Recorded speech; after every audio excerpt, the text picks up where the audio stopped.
My wife's sister coached her to threaten me with divorce to make me a better husband.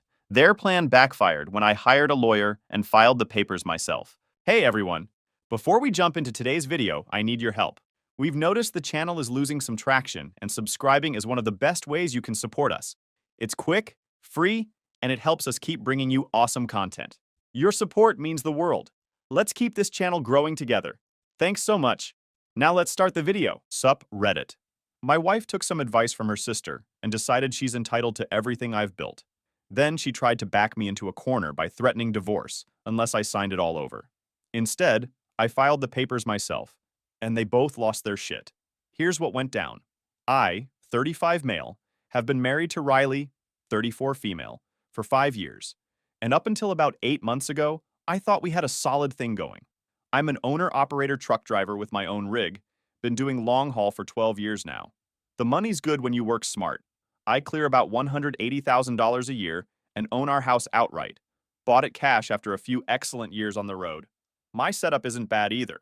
Got a 2019 Freightliner Cascadia with a 13-speed manual transmission and enough chrome to blind passing aircraft.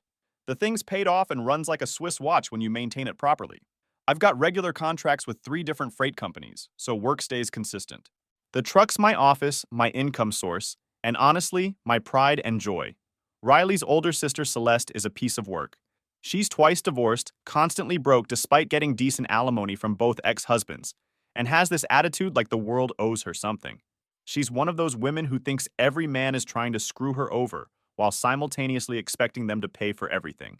Basically, she's got the financial planning skills of a lottery winner and the personality of a parking ticket. Celeste started hanging around our place more often about a year ago after her second divorce finalized. At first, Riley would roll her eyes at Celeste's bitter rants about men and marriage. Riley understood my work. The long hours, the weeks on the road, the fact that good money requires sacrifice. She'd never complained about me being gone for stretches or working holidays when the rates were premium. She used to be proud of what I did. She'd brag to her friends about how I owned my own business and made good money without needing a college degree. When I'd come home after a profitable week, she'd be genuinely excited about the money, and we'd talk about our plans for the future. She understood that trucking meant irregular schedules, but steady income if you worked smart. But slowly, I started noticing changes in how Riley talked and acted. It began with little comments about money. She started questioning why I kept my trucking business finances separate from our personal accounts. I'd explained this a dozen times. It's basic business sense to keep fuel costs, maintenance, and taxes separate. But suddenly she's acting like I'm hiding something from her. The questions got more frequent and more pointed. She'd ask about my gross income versus what I brought home, not understanding that fuel costs alone can eat up 30% of revenue on a bad week. When I tried explaining the economics of owner-operator trucking, fuel surcharges, deadhead miles, maintenance reserves, her eyes would glaze over like I was speaking foreign language. Then she started making snide remarks about the house being technically in my name only.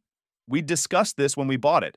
I put down the cash from years of saving every penny on the road, took the deed, but considered it ours. It never bothered her before Celeste started filling her head with nonsense about financial security and protecting herself. Riley began adopting Celeste's entitled attitude about money. She'd make comments about how I should be investing in her future more, and started hinting that I should add her name to my truck title and business accounts. When I explained that adding a spouse to commercial vehicle ownership creates unnecessary complications and potential liability issues, she got defensive and accused me of not trusting her. The worst part was watching her personality change. She went from being the easygoing woman who understood the trucker lifestyle to someone who questioned every decision I made and acted like I owed her explanations for how I ran my own operation. Celeste was clearly feeding her ideas about what she deserved as my wife. My dad noticed the change during Sunday dinners. After one particularly awkward meal where Riley made several passive-aggressive comments about men who don't appreciate their wives, Dad pulled me aside. "Son, your wife's starting to sound like her bitter sister. That woman's poison, and it's spreading." I tried talking to Riley about Celeste's influence, but she got immediately defensive. Said I was trying to control who she spent time with, and that I was just threatened by strong women who know their worth. That phrase alone told me exactly where this attitude was coming from. I told Riley that Celeste knowing her worth was like a broke person knowing the price of a Lamborghini. Technically accurate, but completely irrelevant. The real turning point came about 6 months ago, when Riley started complaining about my work schedule. This was completely new. For 4.5 years of marriage, she'd understood that trucking meant long hours and time away from home. She knew I worked hard to maintain our lifestyle and had always been supportive of the sacrifices required. She used to understand that the best-paying loads often meant being away from home for extended periods. Cross-country hauls paid premium rates because most drivers didn't want to be away from their families for a week at a time. I specialized in these longer runs because they were more profitable and let me maintain steady relationships with shippers who valued reliability. She never complained because she knew these runs were funding our comfortable lifestyle. She'd pack coolers with food to save money on truck stop meals and track weather conditions along my route. But after a few months of Celeste being around, suddenly my work ethic became a problem. I came home after a particularly good week, 3 cross-country runs that netted almost $8,000. And instead of being happy about the money, Riley laid into me about being married to my truck instead of her. "You choose that damn truck over everything else," she said, her voice getting sharper. "When's the last time we went out to dinner? When's the last time you were home for more than 2 days straight? Riley, this is how we afford the life you want. Those runs pay for your car, this house, everything we have. Celeste's right. You use work as an excuse to avoid real commitment." She accused me of choosing work over family and said I was using long hauls as an excuse to avoid spending time with her. This was rich coming from someone who'd never complained when those same long hauls paid for her car, her shopping trips, and the comfortable life she'd become accustomed to. The argument escalated when she demanded I start turning down high-paying runs to spend more time at home. I tried explaining that owner-operators don't get paid vacation days. If the truck isn't moving, we're not making money. The truck payment doesn't stop. Insurance doesn't pause, and maintenance costs accumulate whether you're working or not. She didn't want to hear about the business realities. She started comparing me to her friends' husbands who worked normal 9-to-5 jobs and were home every evening. Never mind that most of those guys made half what I earned and were constantly stressed about job security and corporate politics. "Why can't you just get a normal job like everyone else?" she demanded. "Celeste says successful men make time for their families. Because normal jobs don't pay for the lifestyle you've gotten used to," I shot back. But Riley, clearly parroting Celeste's coaching, said I was prioritizing money over our relationship. She started keeping track of how many days I was gone per month, like she was building evidence for a case. Around this time, I started noticing she was changing her appearance too. She'd always been a jeans and t-shirt kind of woman, comfortable and practical. But suddenly she started dressing more like Celeste. Tight skirts, low-cut tops, expensive jewelry that I didn't remember buying her. Her hair went from natural brown to blonde highlights, and she started wearing heavy makeup even when just hanging around the house. The transformation was weird and unsettling. It was like watching my wife turn into Celeste's clone. She'd spend hours getting ready to go nowhere, then complain that I didn't notice or appreciate her efforts. When I pointed out that she looked different, she got defensive. Celeste helped me realize I was letting myself go. The irony was that I'd always liked how she looked before. The natural, unpretentious style suited her personality, or at least what her personality used to be. Now she looked like she was trying too hard to be someone else. The situation got even worse when Celeste started making herself comfortable in our house like she owned the place. One Sunday, I came home from a 3-day run to find Celeste sprawled across my recliner, feet up on my coffee table, ordering Riley around like she was the hired help. "Riley, get me another coffee. And turn up the heat. It's freezing in here." When I walked in, Celeste didn't even acknowledge me, just kept barking orders at my wife in my own living room. I asked Riley if she could talk to Celeste about basic respect and courtesy when she's in our house. Celeste overheard and immediately got defensive. "Excuse me? This is my sister's house too, and I'll relax however I want. Maybe if you were home more often instead of playing with your truck, you'd understand how family works." The audacity was staggering. I told Celeste that regardless of how often I was home, she was a guest in my house and needed to show some basic respect. That's when she really let loose. "Don't you dare tell me how to act. Riley deserves better than being married to some control freak who's never around." After Celeste left, Riley completely turned on me, started lecturing me about how I'd embarrassed her sister and made Celeste feel unwelcome. When I pointed out that Celeste had been incredibly rude and disrespectful, Riley acted like I was making the whole thing up. She wasn't being rude, she was just comfortable. "You're being sensitive because you can't handle a woman who speaks her mind." I reminded her that it wasn't Celeste's house, it was mine, that I'd bought with my money before we were even married. Her response was pure gaslighting. "So now you're pulling the my house card? That's exactly what Celeste said you'd do when you felt threatened. The fact that she was quoting Celeste's predictions about my behavior showed how completely her sister had gotten into her head. She defended every bit of Celeste's entitled behavior and made me feel like I was crazy for expecting basic respect in my own home. My dad's comments during this period were golden. After Riley snapped at me for taking a lucrative Seattle to Miami run, Dad quietly said, "Boy, your wife's complaining about the golden goose working too hard. Pretty soon she'll want you to clip its wings and wonder why there's no more eggs." About 4 months ago, things reached a breaking point. Riley came home from one of her sessions with Celeste and announced that she deserved access to all my trucking accounts and business records because that's what real partnerships look like. The demand came out of nowhere during dinner. I was eating a burger and catching up on the day when Riley suddenly launched into this prepared speech about financial transparency and shared responsibilities. She'd clearly rehearsed it with Celeste because it hit all the typical talking points about modern marriage and equality. "I need to be on all the accounts," she said, her voice taking on that entitled tone. "How am I supposed to plan our future if you keep me locked out of everything?" "Riley, these are business accounts with commercial insurance requirements. Adding you could create liability issues. That's just another excuse. Celeste says men always have excuses when they don't want to share control. When I explained that my commercial insurance and DOT requirements made adding a spouse to business accounts complicated, she lost it. Started yapping about how I was treating her like a roommate instead of a wife, and how Celeste was right about men who use marriage for convenience while protecting their own interests. Riley didn't understand the legal complexities of commercial driving. Adding her to business accounts could affect my insurance rates, create liability issues if something went wrong, and complicate tax filings. The Department of Transportation has strict record-keeping requirements, and mixing personal and business finances could trigger audits or regulatory problems. That night, she demanded I add her name to my truck title to prove I was committed to our marriage.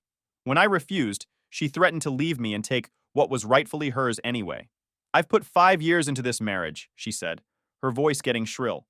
"I deserve half of everything you've built. You deserve exactly what you contributed, which was nothing toward my trucking business. How can you say that? I supported you emotionally. I kept this house running while you were gone." She wanted ownership of assets she'd contributed nothing toward acquiring. I told her that her contribution to my trucking business was about as significant as a passenger's contribution to flying the plane. Then she started treating our home like her personal space.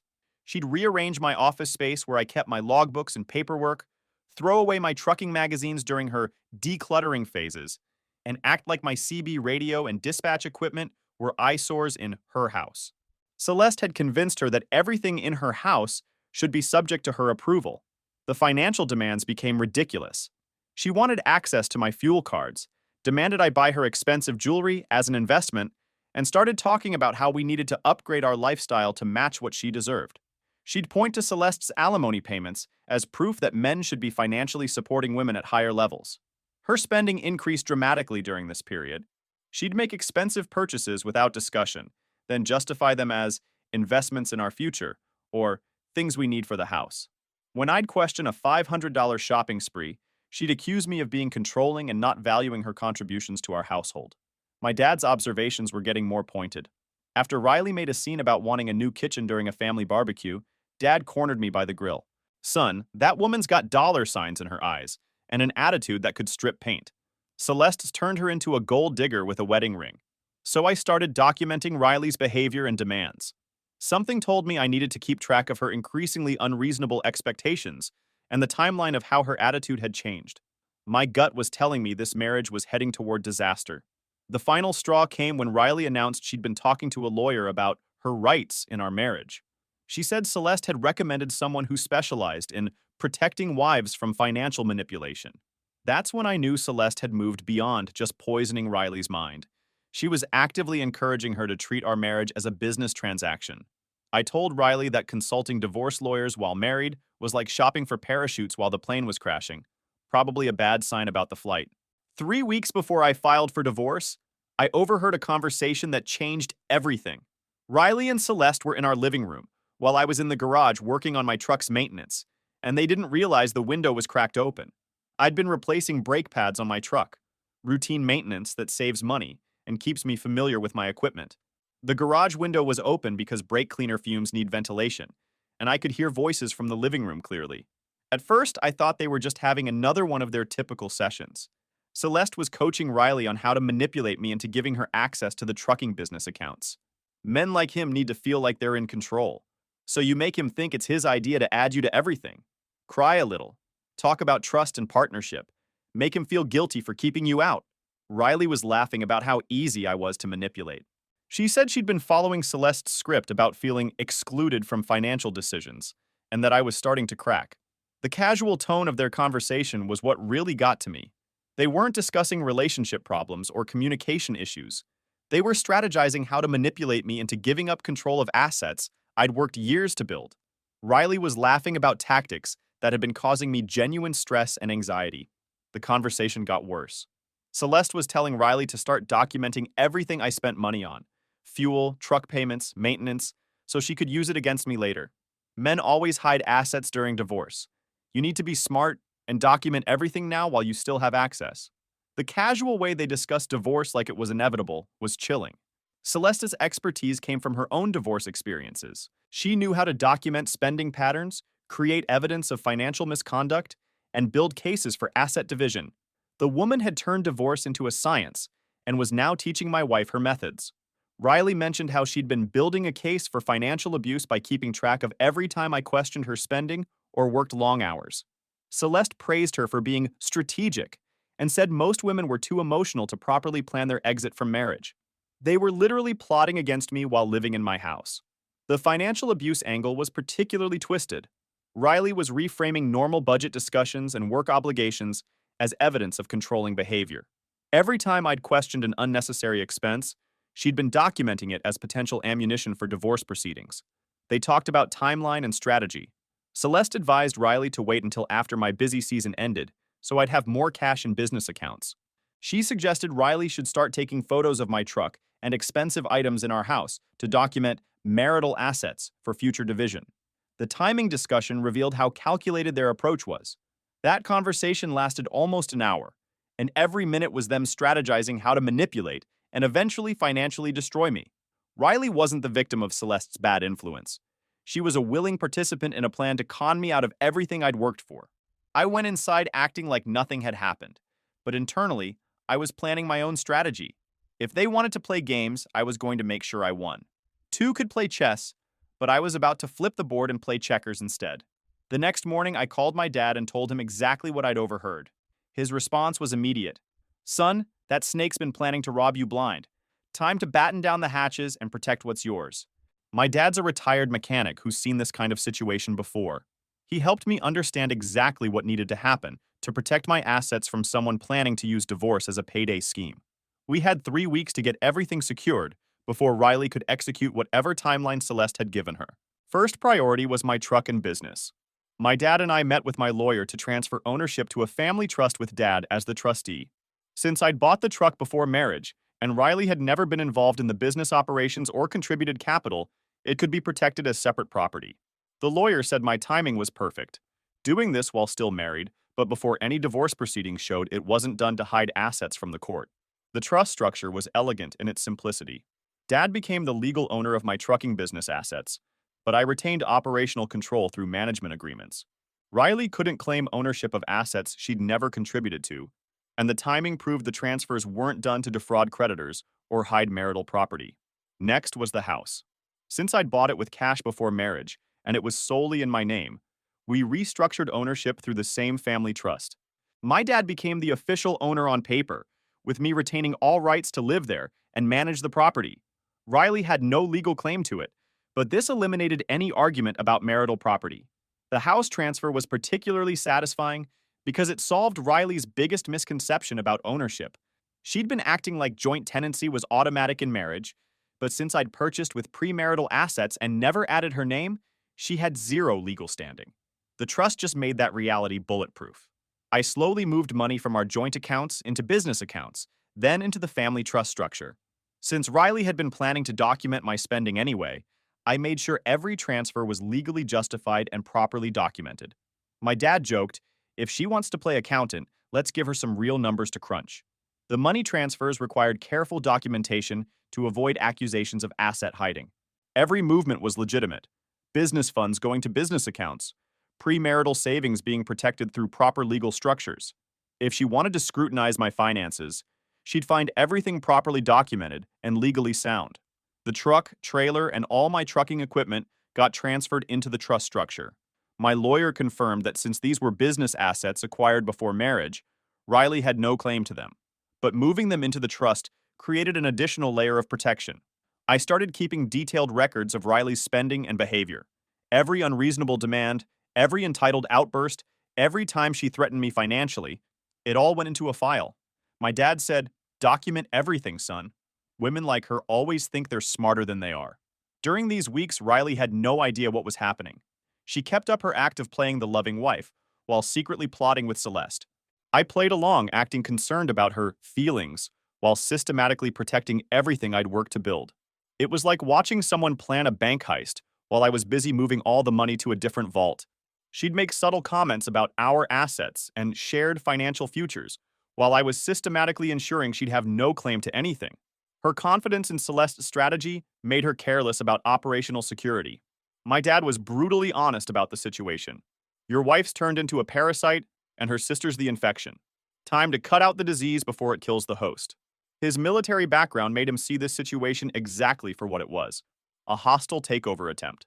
By the end of 3 weeks, everything valuable was protected through legal structures Riley couldn't touch.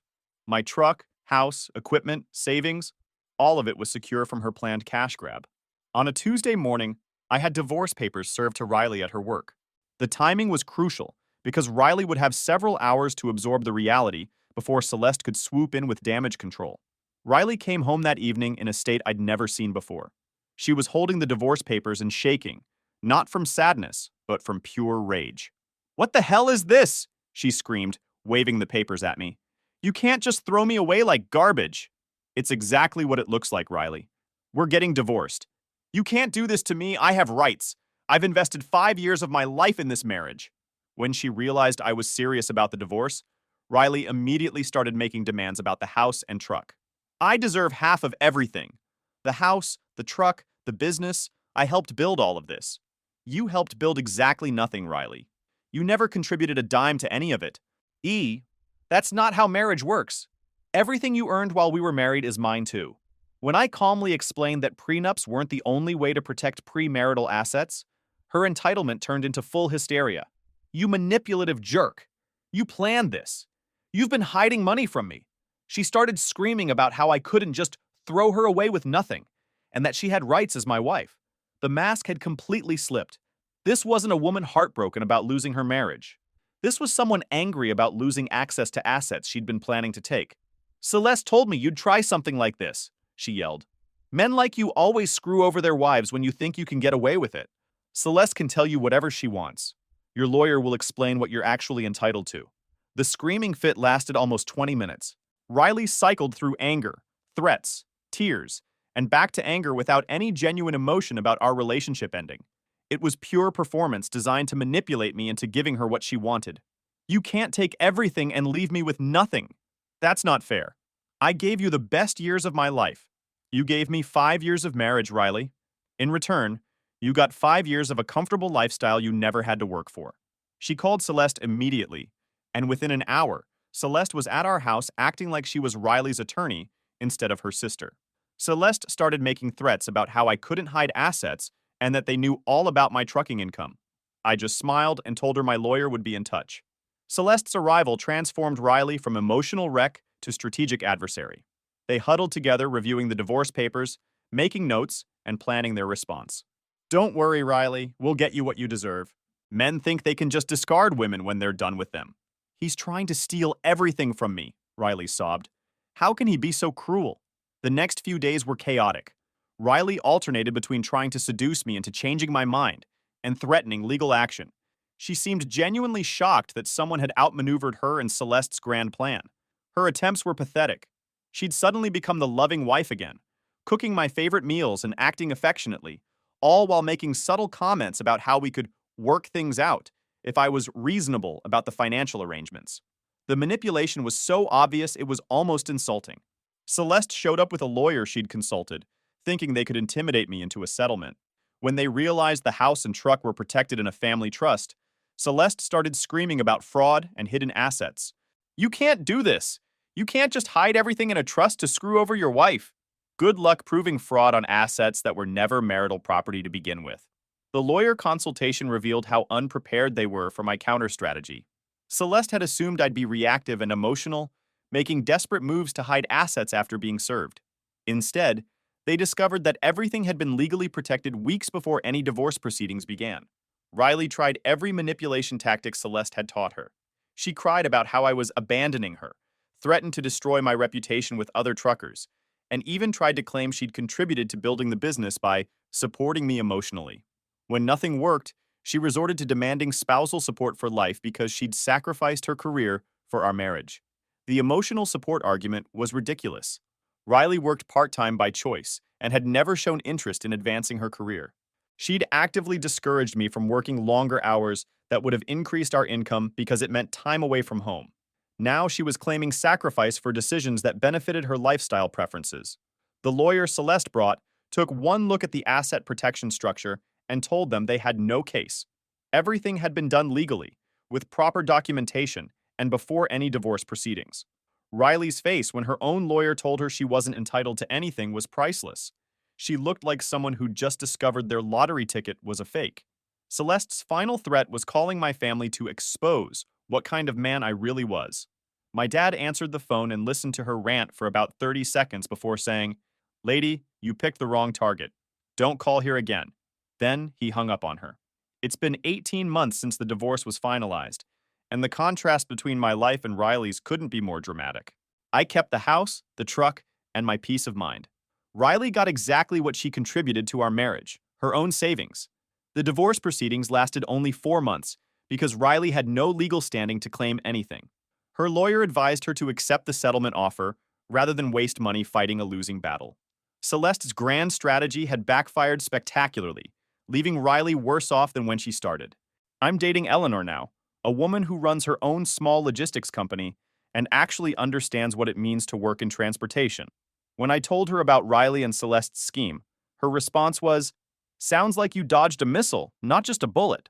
Eleanor's got her own assets and success, so she's with me because she wants to be, not because she needs a meal ticket." Meanwhile, Riley's life completely imploded after our divorce. Without access to my income, she couldn't maintain the lifestyle Celeste had convinced her she deserved. She moved in with Celeste initially, but that living arrangement lasted only 3 months before they had a massive falling out. Riley discovered that Celeste had been using her as much as she'd been using me. Living together revealed Celeste's true character: demanding, entitled, and financially irresponsible. When Riley couldn't contribute enough money to maintain Celeste's lifestyle, their sisterly bond deteriorated rapidly.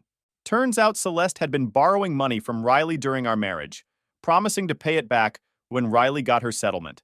When the settlement never materialized, Celeste couldn't repay what she owed. The money Celeste had borrowed wasn't small amounts either. She'd been extracting cash from Riley for months, using sob stories about temporary financial difficulties and promising repayment from her anticipated alimony increases. When Riley needed that money back to establish independent living, Celeste suddenly couldn't remember the loans. Riley's had to move back in with her parents and take a full-time job for the first time in years. The adjustment has been brutal for someone who'd gotten used to a comfortable lifestyle funded by someone else's work. She's working retail at a department store, dealing with difficult customers, and earning a fraction of what she was used to having available. Meanwhile, Celeste's situation deteriorated even faster. Her alimony from her second divorce ended last year, and she's been scrambling to find someone new to support her lifestyle. She tried going after a few divorced men in town, but her reputation preceded her. Dad's take on Celeste's dating prospects: that woman's got about as much chance of finding a husband as a fox has of getting invited to guard the henhouse. But the real plot twist came about 6 months ago when my mutual friend Michelle reached out with some interesting information about Celeste. Michelle works at the same company where Celeste briefly tried to get a job, and she'd been hearing stories through the local gossip network.